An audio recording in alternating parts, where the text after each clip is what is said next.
మన యేసుక్రీస్తు నామం పేరిట మీ అందరికీ సమాధానం కలుగుగాక. ప్రతిరోజు దేవుడు ఒక వాక్యంతో సూటిగా సృష్టిస్తున్న దేవుడు మనతో మాట్లాడుతున్నాడు. అలాగే ఈ రోజు దేవుడు వాగ్దానం, అడుగుడి మీకు ఇవ్వబడును. మత్తయి సువార్త 7వ అధ్యాయం 7వ వచనం ద్వారా దేవుడు మనతో సూటిగా సృష్టంగా మాట్లాడుతున్నాడు.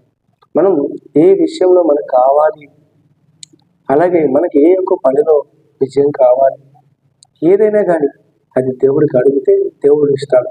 కానీ స్వార్థం లేని అడగాలి. స్వార్థంతో అడగద్దు. అడిగినా అది ఫలించదు. దేవుడికి తెలుసండి మీకు ఏమి కావాలో, ఏమి ఇవ్వాలో, ఏమి ఇవ్వకూడదు తెలుసు. కాబట్టి దేవుడే మీతో మాట్లాడుతున్నాడు. అడుగుడి మీకు ఇవ్వబడు. దేవుడి యొక్క వాగ్దానంతో మనతో సూటిగా స్పష్టంగా మాట్లాడుతున్నాడు. మీరు యేసు నామంలో, యేసుక్రీస్తు నామంలో ఏదైనా అడగండి, దేవుడు ఇస్తాడు. కానీ అది యథార్థమైంది ఉండాలి.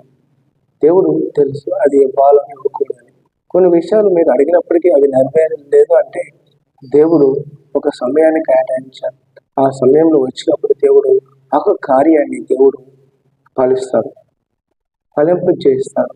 అలాగే మీరు అబ్రహాం శారా విషయంలో చూడండి.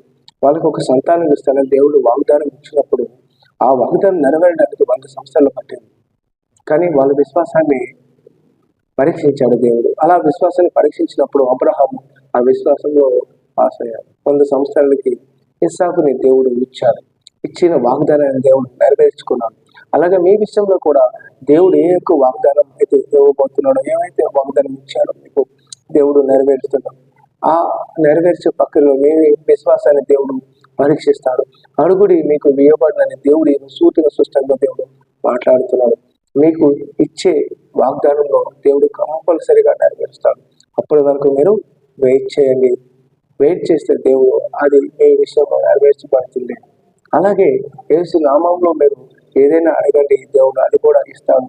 కాబట్టి ఆనాడు పేతురు యోహాను మందిరానికి వెళ్తుండగా అక్కడ ఒక భిక్షను ఎత్తుకున్న అతను ఎన్నో రోజుల నుంచి అక్కడ నుంచి లేవలేని పరిస్థితిలో ఉన్నప్పుడు ఆయన వచ్చి పేతురు యోహాను అడిగాడు అనమాట. ఏదైనా ఇస్తాడేమో అని అడిగినప్పుడు వాళ్ళు ఏమని చెప్పారంటే, పేతురు యోహాను, మా దగ్గర వెండి బంగారములు కూడా లేవు, కానీ మాకున్నదాన్ని మేము ఇస్తాము అన్నారు. అప్పుడు వాళ్ళు ఏమి ఇస్తారో ఏంటో అని చూస్తున్నప్పుడు యేసు నామంలో లేవు అని చెప్పి ఎన్నో రోజుల నుంచి అక్కడ పడి ఉన్న లేవలేని పరిస్థితుల్లో నడవలేని పరిస్థితులు ఉన్న అతన్ని యేసు నామంలో వాళ్ళు ప్రార్థన చేసి ఆయన లేపినప్పుడు ఆయన స్వస్థపరిచాడు. ఆయన లేచి గెంతులు వేశాడు. ఆయన లేచి ఆలయానికి వెళ్ళాడు. చూసారా, ఆయన వెండి బంగారాలు లేవు కానీ యేసు నామమును స్వస్థతించాడు. ఎన్నో రోజుల నుంచి ఆయన లేవలేని పరిస్థితులు ఉంటే దేవుడు ప్రార్థన చేయగా అక్కడ అద్భుతమైన కార్యం జరిగింది. అలాగే మీరు అద్భుత కార్యాల కోసం ఏదో ఆశించి దేవుణ్ణి విశ్వసించకండి.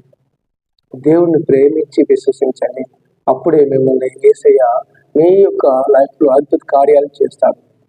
దేవుడు గొప్ప మనసు, ఏది ఇవ్వాలో ఏది అనుకోవడం దేవుడు తెలుసు.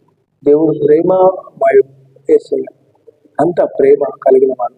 కాబట్టి మీరు ఏ విషయంలో మీరు బాధపడుతున్నారో, ఏ విషయంలో చింతిస్తున్నారో, ఏ విషయంలో దిగులు పడుతున్నారో అది దేవుడికి మీరు ఆ విషయంలో విజయం పొందుకోవాలని దేవుడు అడగండి. దేవుడు అద్భుతమైన కార్యం మీ పట్ల చేయబోతున్నాడు. కాబట్టి విశ్వసించినట్లయితే ఈ వాగ్దానం మీ పట్ల నెరవేర్చబడుతుంది. అవునా?